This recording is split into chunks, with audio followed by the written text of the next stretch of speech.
Je dédie ce podcast à toutes les personnes de mon entourage qui vivent actuellement des épreuves très douloureuses et je leur dis gardez espoir, vraiment, gardez espoir.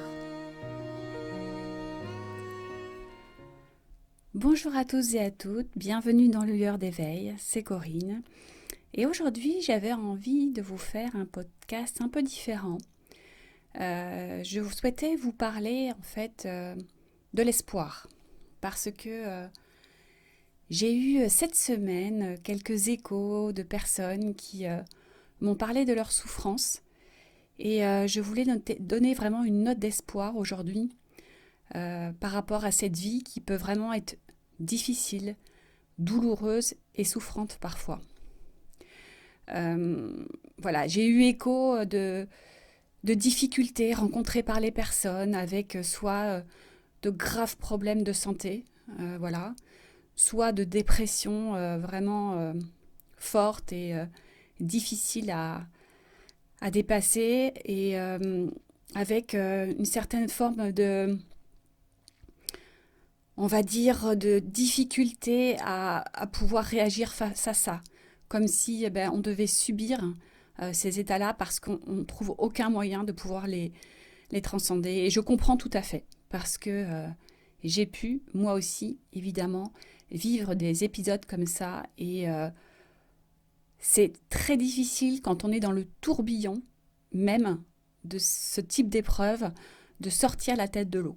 Donc surtout, aucune culpabilité à avoir. Personne ne doit culpabiliser parce qu'il est dans cet état-là et qu'il n'arrive pas en fait à sortir justement la tête de l'eau. Moi, il y a eu une période très difficile dans ma vie où je suis descendue, on va dire, plutôt bas, suite à un événement où j'ai cru vraiment, donc je le dis, hein, j'ai cru vraiment perdre un de mes enfants. Ça a été, je pense, l'expérience évidemment la plus douloureuse que j'ai pu vivre, parce que dans ces cas-là, on perd tout autour de nous, en fait. On n'a plus de repères du tout. On est complètement envahi par ce qui est en train de nous arriver. Moi, je me souviens que ma réalité, en fait, du moment n'avait plus aucun sens. J'ai été obligée, évidemment, de m'arrêter de travailler. Je ne savais plus quoi faire. J'étais complètement... en fait, j'avais plus de moyens. Je ne savais plus comment faire. Voilà. Je me souviens que d'ailleurs, j'ai demandé de l'aide à cette époque-là. J'ai essayé de me faire aider et c'est ce qu'il faut faire, bien sûr. Demander de l'aide à mon entourage, demander de l'aide aussi à des personnes, à des professionnels qui pouvaient m'aider, qui pouvaient aider mon enfant. Et c'était une période, on va dire, où je suis descendue, vraiment, c'est cette notion que j'ai en tête, descendue un peu dans mes ombres. C'était noir. Je me souviens que j'avais l'impression de ne pas pouvoir remonter. Je touchais un peu le fond. Et ce qui est fou, c'est que dans cette période vraiment de grande tourmente, parce que voilà, c'était une épreuve terrible pour moi, il y a eu un jour où ce jour-là, en fait, je m'étais un petit peu recueillie, voilà, devant d'ailleurs une petite bougie que j'avais allumée, sans vraiment grande conviction, parce qu'à cette époque-là, souvent, quand je me recueillais, j'étais plutôt dans le mental que avec une réelle intention, mais ça allait tellement mal, je savais plus quoi faire en fait. Dans la réalité, je n'avais plus vraiment de moyens de pouvoir dépasser cette épreuve-là, que ben voilà, j'avais pas d'autre choix que de revenir à l'intérieur de moi et de demander de l'aide. Voilà, c'est ce que j'ai fait. Et ce qui est assez bizarre, ça a été certainement le point de départ de mon chemin, c'est qu'en faisant ça, tout d'un coup, j'ai ressenti, mais vraiment, ça a été comme soudain, une étincelle à l'intérieur de moi. Comme une petite lumière qui m'appelait, qui me disait ça va très mal, oui, ça va très mal, mais t'inquiète pas, tu peux remonter. T'inquiète pas, il y a toujours quelque chose en toi qui va pouvoir te permettre justement d'évoluer et de sortir de cette souffrance extrême. Vraiment, c'est possible. C'est assez étrange comme sensation parce que c'était pas justement quelque chose du mental. J'étais pas en train de me persuader de quelque chose, c'était beaucoup plus profond que ça. C'était presque comme une voix qui venait même pas de moi. C'était un appel de quelque chose. Et ça a été le point de départ pour moi ce jour-là, d'une grande prise de conscience et d'un nouveau processus. Comme si après avoir touché le fond, on dit souvent que quand on touche le fond de la piscine, eh bien c'est cette impulsion qui va pouvoir nous faire remonter. Eh bien là, c'était exactement ça. L'image, c'est tout à fait ça. J'étais tellement descendue en fait dans ce puits profond que j'avais réussi à toucher le fond et que cette étincelle-là me disait maintenant, ça y est, tu ne peux que remonter. C'est vraiment cette sensation que j'ai pu avoir à partir de ce jour-là. Et quand je repense à cette expérience de ma vie, à cette épreuve, ce passage très douloureux, c'est comme si j'avais eu une première phase de descente, c'est-à-dire que je me vois descendre dans mes profondeurs, dans les ombres, dans les peurs, dans tout, hein. Vraiment à se demander comment on va pouvoir sortir de cette impasse. Et puis tout d'un coup, avec cette notion de toucher le fond, cette étincelle, et bien là, de remonter. C'est-à-dire qu'il y a eu toute une phase après où au contraire, j'avais à nouveau cette envie, cette motivation, cette impulsion de quoi qu'il arrive, remonter la pente et de plus subir en fait. Puisque dans la première phase où je descendais, c'est comme si je subissais sans avoir aucun moyen de pouvoir faire autrement. Et donc je me laissais petit à petit sombrer dans les peurs, dans le noir, dans l'incapacité de pouvoir faire quoi que ce soit, alors que dans cette deuxième phase, c'était une autre impulsion. C'est-à-dire que le problème n'était toujours pas résolu au début, mais par contre, j'étais dans un autre processus de remonter, d'aller plus, on va dire, vers la lumière, d'avoir cette lueur d'espoir que j'avais en fait les moyens de pouvoir agir et de ne plus subir. Il fallait juste que j'en prenne conscience et que je garde la foi en quelque chose de meilleur qui allait certainement nous arriver parce que ce qui se passait, c'était pas voué à rester comme ça. Il fallait que ça évolue et qu'on transforme ça. Et c'est comme si j'avais reçu pendant ce petit moment de recueillement face à cette bougie, eh bien cette grande impulsion de dire allez, maintenant tu peux y aller, tu ne subis pas, tu mets tout ce qu'il faut en place, tout en place dans ta vie pour aller de l'avant, pour remotiver un peu aussi les troupes, pour essayer d'aller chercher toutes les ressources en toi pour aider les autres autour de toi. Et voilà, c'est vraiment comme une sorte de... Ça a été un début pour moi, évidemment, de réveil, hein, d'éveil, mais avec un élan. Comme si enfin, je me laissais plus sombrer, mais que cet élan me faisait prendre conscience que je pouvais aller beaucoup plus loin et que je pouvais emmener les autres autour de moi avec ce nouvel espoir. Et je souhaitais témoigner justement à propos de ça parce que vous, tous, qui êtes actuellement dans des grandes souffrances ou dans des grandes épreuves, vous pouvez, vous aussi, eh bien, connaître on va dire, cette prise de conscience avec cette lueur à l'intérieur de vous. Sachez que vous ne devez pas subir. Alors je sais que c'est facile à dire hein, quand on est sorti de l'épreuve, mais c'est important de ne pas vous laisser happer par tout ce qui se passe. C'est comme si l'épreuve était là pour nous dire, voilà, là tu connais des heures sombres, des heures difficiles, maintenant va chercher en toi les ressources pour aller au-delà. Tu as tout en toi pour aller vraiment chercher en toi justement cette étincelle et évoluer et faire tout ce qu'il faut pour ne plus subir, agir. Et en fait, ce que j'avais vraiment envie de vous dire aujourd'hui, c'est que c'est pas seulement dans l'épreuve que l'on doit aller chercher ça, parce que souvent c'est assez difficile, mais c'est surtout après. Pourquoi ? Parce qu'on a tous vécu des épreuves dans nos vies, et parfois on a réussi à surmonter l'épreuve, et quand tout semble fini, c'est souvent là qu'on baisse notre garde. C'est-à-dire que on dit que ça y est, on a réussi, on a dépassé, voilà, cette grande souffrance, eh bien on peut reprendre notre vie comme avant. Et c'est là, je pense, l'écueil. C'est là où tout peut basculer. Pourquoi ? Parce que justement, cette expérience, elle est arrivée pour que nous changions notre vision de la vie. Elle est là pour nous faire prendre conscience de tout ce qui n'était pas juste dans notre vie, tout ce qui sonnait faux, tout ce à quoi on n'a pas fait attention, tout ce qui nous désalignait quelque part. Et si après cette grande expérience, on repart comme en 40 dans notre ancienne vie avec tous nos travers, eh bien c'est là le grand danger et le grand piège parce que oui, on pourra retrouver une vie à peu près similaire pendant quelque temps, mais une nouvelle expérience risque d'arriver pour justement à nouveau nous donner cette opportunité de prendre conscience de ça. C'est vraiment ça qu'il faut comprendre. C'est un peu aussi en lien avec ce qui s'est passé avec la grande épidémie là, du Covid-19, où il y a eu vraiment deux types, on va dire, de personnes. Il y a les personnes qui ont passé, enfin la plupart des gens, on va dire, se sont posé des questions pendant cette période où on était quand même, on a arrêté un petit peu notre vie, puisqu'on était confinés, on n'a pas pu faire tout ce qu'on faisait avant. Donc il y a eu quand même beaucoup de prise de conscience, de remise en question.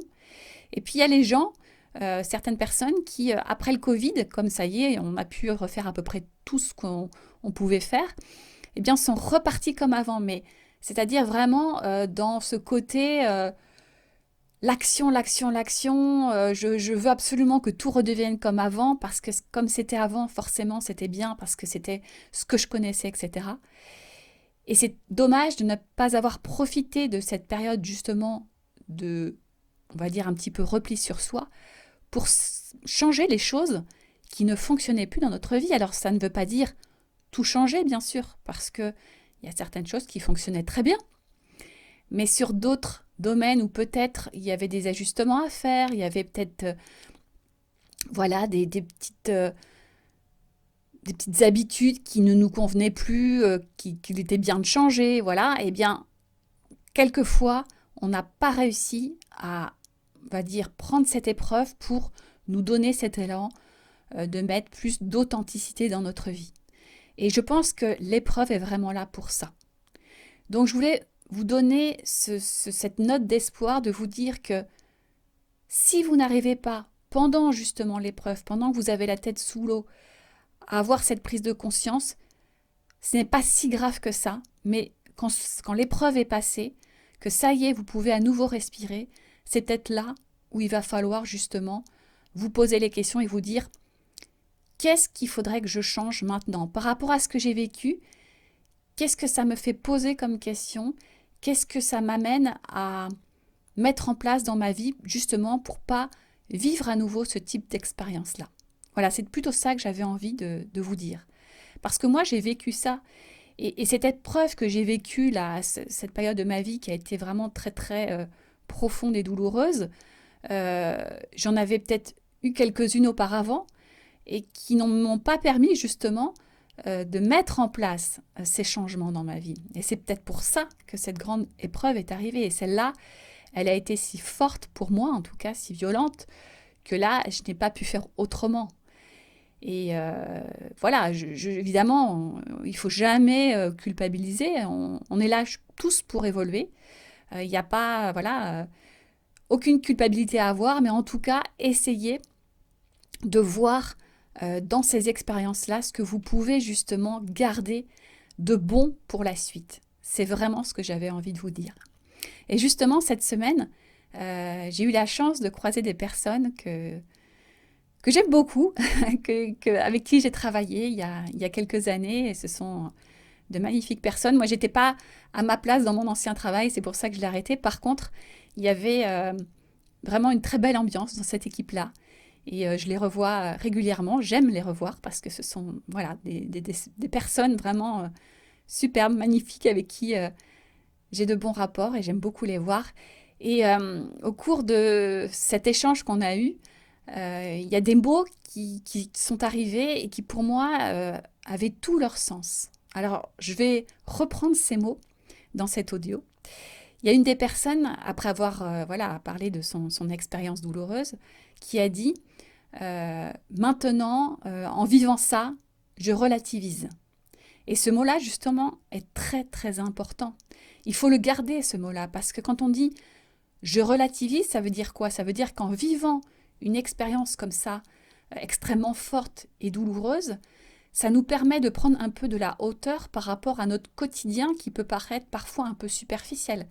Quand on s'attache à des choses très matérielles ou à des désirs un peu voilà, superficiels, etc. Et ça nous permet justement de relativiser et de se dire, eh bien, il y a peut-être des choses beaucoup plus essentielles auxquelles je dois prendre conscience et auxquelles je dois vraiment m'intéresser maintenant dans ma vie, parce que c'est justement essentiel et pas superficiel. Et justement, ce mot relativiser, il ne faut pas seulement le garder dans l'expérience douloureuse, mais il va falloir le garder surtout à la sortie de cette expérience-là. C'est une fois qu'on va être sorti, si on repart tête baissée dans notre vie d'avant, avec ce côté justement superficiel, eh bien c'est là qu'on risque à nouveau de redéclencher une épreuve qui va nous pousser à vraiment, cette fois-ci, comprendre ce mot relativiser, pour justement aller à l'essentiel. À l'essentiel, c'est-à-dire qu'est-ce qui est réellement juste pour moi, qu'est-ce qui est bon dans mon authenticité, qu'est-ce que je dois garder pour que ma vie soit vraiment la plus juste possible et pour éviter d'autres grandes épreuves. Alors, je vous dis toujours que ce n'est pas parce qu'on a réussi à prendre conscience et dépasser une épreuve qu'il n'y aura plus d'épreuves dans notre vie, bien sûr, mais ça nous permet en tout cas de voir les choses différemment et de se dire, d'y mettre de la conscience. Peut-être que je ne suis pas complètement victime maintenant de ce qui m'arrive et que je dois me servir de cette expérience pour évoluer, pour comprendre quelque chose. Donc voilà, c'est ça que j'avais envie de vous dire. Et au cours de cet échange que j'ai eu avec ces personnes-là, il y a une autre phrase aussi qui m'a marquée. Une personne qui disait voilà, je vis cette expérience très douloureuse en ce moment, mais de toute façon, c'est comme ça, on n'a pas le choix, on est obligé de subir. On n'a pas le choix, on est obligé de subir. Et je peux comprendre, parce que moi, j'ai vécu aussi ça. J'ai vécu ce côté, hein, je vous disais, quand j'étais dans cette période où je descendais dans ce côté sombre et que je ne savais plus quoi faire, j'étais vraiment dans cette notion de subir, réellement. J'avais l'impression que j'avais aucun moyen d'agir, vraiment. Et quand j'ai eu cette chance d'avoir cette étincelle, cette grande prise de conscience, quand j'ai fait ce recueillement sur moi, je ne sais pas pourquoi j'ai fait ça, hein, certainement que j'étais amenée à le faire, j'ai compris maintenant, à partir de ce jour-là, qu'en fait, non, nous ne devons pas subir. Quoi qu'il arrive, nous avons toujours les moyens d'agir réellement, même au sein de l'épreuve. Même quand tout nous paraît complètement bloqué, impossible, impossible à solutionner, comme si, voilà, on n'avait aucun moyen de pouvoir agir, c'est pas vrai. On peut toujours agir, il y a toujours un moyen de ne pas subir. Et ça, j'avais vraiment envie de vous le dire parce que je l'ai vécu réellement. Et maintenant, à chaque passage difficile que parfois je peux encore rencontrer, et que je rencontrerai certainement encore sur mon chemin de vie, je ne suis plus du tout dans ce côté, ben voilà, je n'ai pas le choix, je subis, c'est la vie en fait, et je suis victime. Non, bien sûr que non. Vous avez les moyens d'agir et surtout de réagir pour ne pas vous laisser sombrer, pour ne pas vous laisser impacter. Alors pourquoi c'est important déjà au sein de l'épreuve de prendre conscience de ça? Parce que déjà, dans cette épreuve-là, tout le chemin jusqu'à la sortie de l'épreuve sera beaucoup plus facile à vivre que si vous vous laissez happer par cette expérience-là. Donc ça, c'est déjà une grande chance de vivre ce chemin de manière plus facile. En plus, si l'expérience douloureuse vous touche et touche aussi des membres, par exemple, de votre entourage, votre impulsion à vouloir agir pour aller mieux, pour aller de l'avant, trouver cet élan, va avoir un impact extrêmement positif sur les autres autour de vous. Moi, c'est ce que j'ai vécu dans cette épreuve, c'est que ça a eu un impact extrêmement positif sur mon enfant, qui a pu petit à petit sortir lui aussi la tête de l'eau et qui a pu faire une transformation dans sa vie aussi et qui l'a amené à changer complètement sa vision de la vie. C'était une grande expérience qui a été, on va dire, très positive par la suite. Mais peut-être que si j'avais pas eu cette prise de conscience avec cette étincelle là quand j'ai touché le fond, peut-être que j'aurais sombré et que mon enfant aurait sombré avec moi. On ne sait pas en fait, je ne peux pas savoir bien sûr. Mais j'avais vraiment envie de vous partager cela parce que ça peut vraiment vous donner cette lueur d'espoir que rien n'est jamais perdu, mais vraiment rien. On a vu parfois des témoignages de personnes qui étaient dans des situations mais vraiment désastreuses, parfois certains témoignages même dans des camps de concentration, des personnes qui étaient dans des situations inimaginables et qui ont eu aussi cette lueur d'espoir et sont allés chercher à l'intérieur d'eux un élan incroyable et sont sortis de situations mais qui semblaient impossibles. Et je crois qu'on a tous cette force en nous. Et nous l'avons tous réellement à l'instant où je vous parle. C'est-à-dire que ce n'est pas parce que certains ont pu faire un chemin d'éveil pendant des années qu'ils l'ont et que d'autres ne l'ont pas. Non, nous avons tous ça à l'intérieur de nous. Ce n'est pas du tout lié à notre tempérament, à notre caractère, à tout ce qu'on a pu vivre. Non, nous l'avons. C'est ce que j'appelle, je pense, enfin pour moi, c'est l'étincelle de vie. C'est vraiment cette énergie de vie à l'intérieur de nous qui peut tout faire basculer dans une vie. Et si vous avez la chance d'aller trouver ça à l'intérieur de vous, vous verrez que votre vie ne sera plus du tout comme avant, justement, parce que vous savez qu'à tout moment, vous pourrez aller chercher cette étincelle de vie en vous. Donc c'est important que je témoigne sur ce sujet, parce que c'est pas un don qui est réservé à une élite, pas du tout. Ça concerne tout le monde. Et c'est vrai que certaines personnes souvent me disent, d'ailleurs c'est arrivé pendant cet échange ce soir-là, j'ai adoré parce que cette soirée a été révélatrice de plein de choses. Il y a une personne qui a dit, oui mais toi Corinne, tu es toujours de bonne humeur, ta vie tourne autour de voilà ce chemin, mais je ne suis pas déjà différente des autres. Alors effectivement j'en fais mon métier, donc je baigne dedans un peu plus que les autres, mais ce n'est pas pour ça que j'ai plus de capacités. C'est juste qu'il y a eu cette prise de conscience à un moment donné sur mon chemin et j'essaie dans toutes les situations de ma vie où il y a des difficultés de voir justement ce verre à moitié plein plutôt que le verre à moitié vide. Alors, ce n'est pas qu'une question d'optimisme, bien sûr. C'est savoir que j'ai foi en fait en la vie. C'est vraiment ça. Je me dis que si je suis sur ce chemin de la vie, si je me suis incarnée sur cette terre, c'est sûrement pour une bonne raison. Et ce n'est pas pour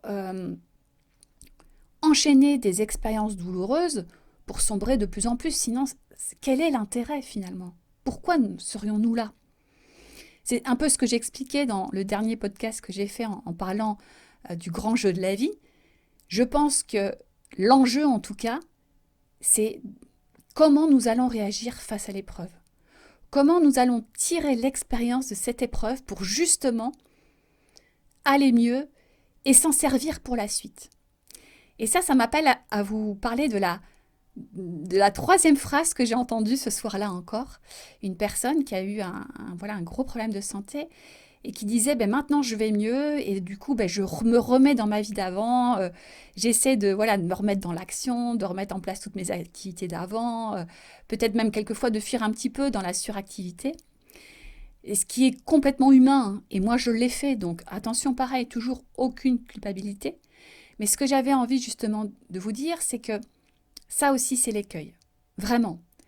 Essayez grâce à cette épreuve qui n'est pas facile, justement de vous poser, de vous dire mais pourquoi ai-je ce besoin de repartir dans une suractivité? Qu'est-ce que ça cache? Est-ce que j'essaie pas de fuir dans quelque chose pour ne pas aller voir plus profondément à l'intérieur de moi? Et peut-être que si je repars dans cette suractivité, est-ce que ça ne va pas générer en moi encore à nouveau soit un problème de santé, soit une autre épreuve? C'est ce que j'avais envie de vous dire. C'est super important en fait de capitaliser suite à une grande épreuve. Et si ça vous semble impossible pendant le tourbillon, parce que oui, quand on est happé par ce tourbillon-là, c'est extrêmement difficile de voir la lumière. Moi, je vous le dis, dans cette période-là où j'avais l'impression que tout était sombre, noir, mais je me disais, mais comment c'est possible? Comment je vais pouvoir... J'avais presque l'impression, parfois, c'est ce que je disais quelquefois même à mon entourage, d'être dans un film, voilà, pas un film d'horreur, faut pas exagérer, mais vraiment dans une fiction un peu noire. J'étais plus dans une vie normale, c'était complètement fou. J'arrivais pas du tout à me dire, mais comment je vais pouvoir sortir de là? Or, c'est arrivé. Et moi, c'est arrivé au cœur de l'expérience, au cœur de l'épreuve. C'est-à-dire que c'est pas arrivé une fois que j'en suis sortie, c'est arrivé au cœur. C'est peut-être pour ça que ça m'a permis de comprendre encore plus de choses, parce que en étant dans cette période difficile, vraiment dans cette, on va dire, dans ce côté un peu sombre, c'est là que la lueur est arrivée. Donc ça a été flagrant pour moi. C'est comme si tout d'un coup on me montrait un chemin, une sortie possible. Et tout le monde a cette possibilité de le trouver, ce chemin-là. C'est pour ça qu'il y a énormément de témoignages de personnes qui, en vivant des expériences mais très très souffrantes, tout d'un coup trouvent la voie pour dépasser ça et pour tout d'un coup justement trouver la clé et sortir de là. Donc vraiment, je tiens encore à le répéter, ce n'est pas du tout réservé à une élite, c'est pas du tout réservé à certaines personnes qui ont fait tout un chemin, c'est pas réservé à des personnes qui ont un don, qui ont un tempérament particulier. C'est présent à l'intérieur de tous les êtres humains, vraiment. Moi, quand c'est arrivé cette expérience douloureuse, je peux vous dire que je n'avais fait aucun travail sur moi à cette époque-là. J'étais dans l'illusion de ma vie, j'étais dans l'action aussi pour fuir, j'étais pas à ma place dans plein de domaines de ma vie, voilà, j'étais... Et pourtant, j'ai eu cette chance, je ne sais pas pourquoi c'est arrivé au cœur de cette épreuve-là, certainement que ça faisait partie de mon chemin pour démarrer quelque chose de nouveau, mais en tout cas, c'est arrivé. C'est arrivé, et c'est arrivé du jour au lendemain. C'est comme si ma vie avait basculé d'une minute à l'autre. Je me revois devant cette bougie. C'était une sorte de prière, intention, même si je priais pas forcément à cette époque-là. Enfin, j'ai pas forcément été toujours une adepte de la prière. C'était juste un moment où je pense que j'avais plus du tout de possibilité de solution extérieure. Je pense qu'on me mettait face à ça en fait. La vie me mettait face au fait que aucune solution extérieure n'était possible et qu'il fallait maintenant que j'aille les chercher à l'intérieur de moi. J'avais plus le choix en fait. La vie m'a mis face à ça. Ça, c'est les plus grandes épreuves parce que j'arrivais pas à trouver, pour une fois, un secours à l'extérieur de moi. Donc, je n'ai pas eu le choix ce jour-là, qu'à un moment donné, de me dire, ben voilà, recueille-toi, mets-toi dans ton intériorité, écoute ce qui se passe. Et là, tout d'un coup, il y a eu comme... Je peux même pas vous expliquer ce que j'ai ressenti. C'était comme un... au niveau de mon cœur, je parle souvent du cœur, mais là, c'était vraiment ça. C'était pas au niveau du mental. Comme un truc, quelque chose qui s'est allumé. Moi, j'appelle ça l'étincelle de vie. Une lumière. Et j'ai entendu, alors c'est pas entendre avec ses oreilles, à l'intérieur de moi, comme une voix qui disait, si tu peux agir, si tu peux ne plus subir, tu peux arrêter de sombrer, tu as le pouvoir en toi, toutes les clés, pour remonter et pour dépasser ça. Et à partir de ce jour-là, ma vie a littéralement changé. Donc voilà, j'avais vraiment envie de vous témoigner ça parce que, d'ailleurs c'est étonnant parce que cette soirée-là, quand j'ai entendu toutes les épreuves traversées par les gens, vraiment, j'ai scoté un peu moi, c'est-à-dire que je me suis dit... le soir et le lendemain, j'y repensé parce que ça m'a touchée. Franchement, ça me touche quand je reçois tous ces témoignages. Et souvent, j'ai tendance à me dire « Oh oui, mais toi, Corinne, t'as pas eu de grande épreuve dans ta vie. » J'ai tendance un petit peu à vouloir masquer parfois la réalité. Ça, c'est encore mon mental qui est toujours présent. Comme quoi, il y a encore du chemin à faire. Et puis, justement, à un moment où je méditais, en fait, je me suis dit « Mais si, j'ai eu quand même une grande épreuve. » Avec ce moment où j'ai cru vraiment perdre mon enfant à un moment donné. Je voyais mon enfant mourir. Donc, souvent, le mental, en fait, pour se protéger, il a envie de minimiser l'expérience. Il a envie d'oublier un petit peu ça parce que c'était très douloureux. Mais je sais très bien que ça a été aussi fort peut-être que ce que traversent ces personnes-là. Donc, oui, je suis légitime pour vous témoigner de ça et pour vous dire que vous avez cette possibilité de dépasser ça. Et ça vous servira dans toute votre vie, dans toute la suite de votre vie. Mais n'oubliez pas ça. Quand vous serez sorti peut-être de cette épreuve, parce qu'on finit toujours par en sortir, gardez ça en tête. Voilà, ne repartez pas dans une vie comme avant sans faire le point. Il y a des choses dans votre vie d'avant qui étaient très bien et on ne dit pas de tout changer, c'est pas ça, hein, pas du tout. Mais les choses qui n'étaient pas alignées, qui n'étaient pas justes ou qui étaient des fuites, ou eh bien ça, faites le point et ne les reproduisez plus. Ça vous permettra vraiment d'aborder la suite vraiment de manière plus sereine. Et puis vous serez plus fort dans la suite de votre existence. Vous serez plus fort pour vous, déjà. Vous êtes votre priorité numéro 1. Et puis vous serez plus fort aussi pour votre entourage. Vous aurez cette aura, vous donnerez aux autres cette force, sans forcément toujours leur en parler, mais rien que votre vibration, je parle toujours de vibration, mais c'est ça qui est important, parce que quand on prend conscience de tout ça, on monte réellement notre vibration. Et plus notre vibration, elle monte, eh bien, plus notre santé est bonne. On a vraiment un lien très fort entre cette vibration et notre système immunitaire. Et plus on est conscient de ce qui se joue dans chaque épreuve de notre vie. Et ça, c'est vraiment fabuleux. C'est mettre de la conscience sans se dire « je ne suis plus victime, je ne subis plus, j'ai le pouvoir de réagir par rapport à ce qui se passe. Oh, quelle chance! C'est vraiment précieux parce qu'enfin, on se dit qu'on est créateur de notre réalité. Et comme je vous disais tout à l'heure, ce qui est important aussi, c'est le chemin pour trouver la sortie. Quand vous êtes dans le tourbillon de cette épreuve-là, quand tout est difficile, tout est noir, évidemment qu'on ne va pas pouvoir, d'un coup de baguette magique en sortir. C'est évident, je le comprends tout à fait. Moi, je ne suis pas sortie, hein, ce n'est pas parce que j'ai eu cet éveil avec cette étincelle-là que tout s'est terminé d'un coup. Non, il y a eu ce chemin de remonter, mais j'ai apprécié le chemin pour aller jusqu'à la sortie de cette épreuve, parce que j'étais plus en train de subir. J'étais dans le, on va dire, l'élan de cet espoir qui me transcendait et qui me motivait et qui en plus, alors grande chance en plus, c'est que comme je pense que je montais petit à petit ma vibration, que j'étais plus en train de tomber dans mes profondeurs, je montais, et bien comme par hasard, des personnes sont arrivées sur le chemin pour nous aider, mais vraiment des belles personnes qui nous ont apporté une aide précieuse, ce qui nous a amené à sortir de cette épreuve-là. Donc, c'est tout bénef. Vraiment, c'est ce que je souhaitais vous dire aujourd'hui, c'est tout bénef. Donc, voilà, cet espoir-là, vous l'avez, cette étincelle de vie à l'intérieur, vous l'avez. Ce n'est pas du tout lié à votre parcours de vie. Ce n'est pas parce que vous n'avez pas fait un chemin avant spirituel ou quoi que ce soit, ça n'a strictement rien à voir. Vous l'avez à l'intérieur de vous. Ça n'est pas lié à votre caractère. Même si vous êtes pessimiste, vous avez cette étincelle de vie en vous. Tout le monde l'a. Tout le monde a le moyen d'aller la trouver.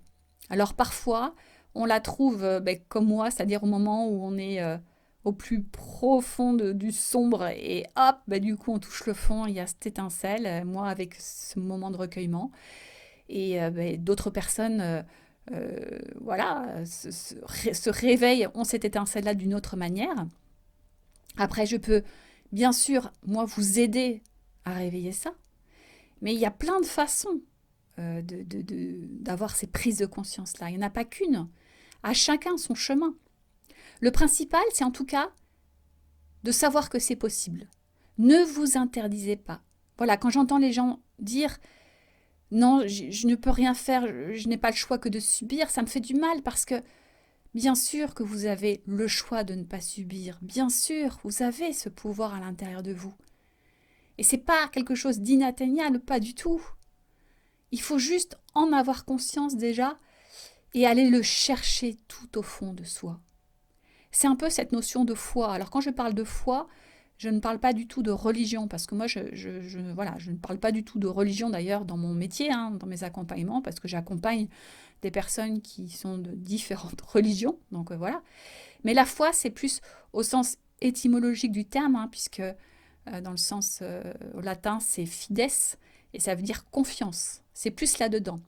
ayez confiance en cette étincelle de vie, en ce quelque chose de plus grand qui est à l'intérieur de vous, qui constitue chaque être vivant, que ce soit les humains ou les animaux, ou même les végétaux. Tout ce qui est animé par la vie a cette étincelle, cette énergie de vie. Et donc on peut aller la puiser, on peut s'en servir pour dépasser, je pense, on va dire quasiment toutes les épreuves, même les plus difficiles. Et si on n'y arrive pas au cœur de la tourmente, parce que voilà, soit on peut se faire aider, ou soit peut-être que on saura la trouver un peu après, quand ça ira mieux, quand la tempête se sera calmée. Mais gardez l'espoir, vraiment, c'est ce que j'avais envie de vous transmettre, parce que voilà, moi dans ce métier où forcément je suis confrontée à beaucoup de souffrances, je suis toujours touchée, voilà, c'est normal, hein. Je suis touchée par vos souffrances et moi j'ai surtout cette envie de vous aider et voilà, de vous dire qu'il ne faut surtout pas culpabiliser. Voilà, on a tous vécu ça. On peut tous se perdre à un moment donné. Voilà. Et même quand on a conscience qu'il y a cette lueur d'espoir à l'intérieur de nous, ça ne veut pas dire que plus jamais on sera dans des moments difficiles. C'est pas vrai. Nous ne sommes pas surhumains, nous sommes tous des êtres humains, mais ça facilite grandement quand on a conscience de tout ça et qu'on n'est plus dans l'illusion d'être victime de tout ce qui nous arrive. Quand on reprend ce pouvoir intérieur, de se dire qu'on a cette capacité d'agir et de transformer ce qui se passe dans nos vies, ça change tout, ça change vraiment la donne. Et c'est ce que j'avais envie de vous transmettre aujourd'hui. Voilà, donc je vais en terminer là. Voilà, vous êtes tous franchement merveilleux, toutes ces personnes que j'ai croisées, avec qui j'ai échangé, moi ça m'apporte beaucoup parce que ça me permet aussi sur mon chemin, moi qui suis voilà, dans ma vie très tournée vers le domaine professionnel dans lequel je suis. Alors je suis confrontée à beaucoup de souffrances puisque les gens viennent me voir aussi pour ça.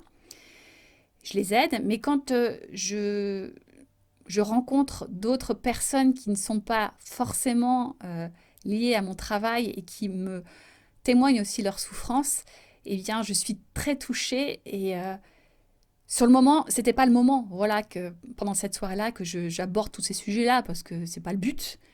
Mais j'avais quand même envie de vous transmettre ça, parce que vous le méritez tous.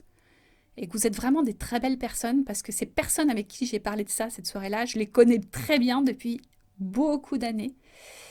Et ça m'émeut parce que ce sont de belles personnes. Et j'ai vraiment envie qu'elle puisse sortir de cette impasse parce que je sais ô combien c'est douloureux.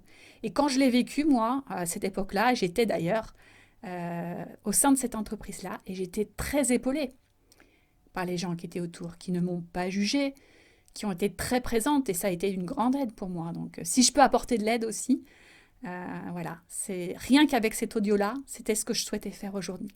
Voilà. Eh bien, je vous fais de gros bisous à tous et je vous dis à très bientôt. Au revoir. Merci pour votre écoute.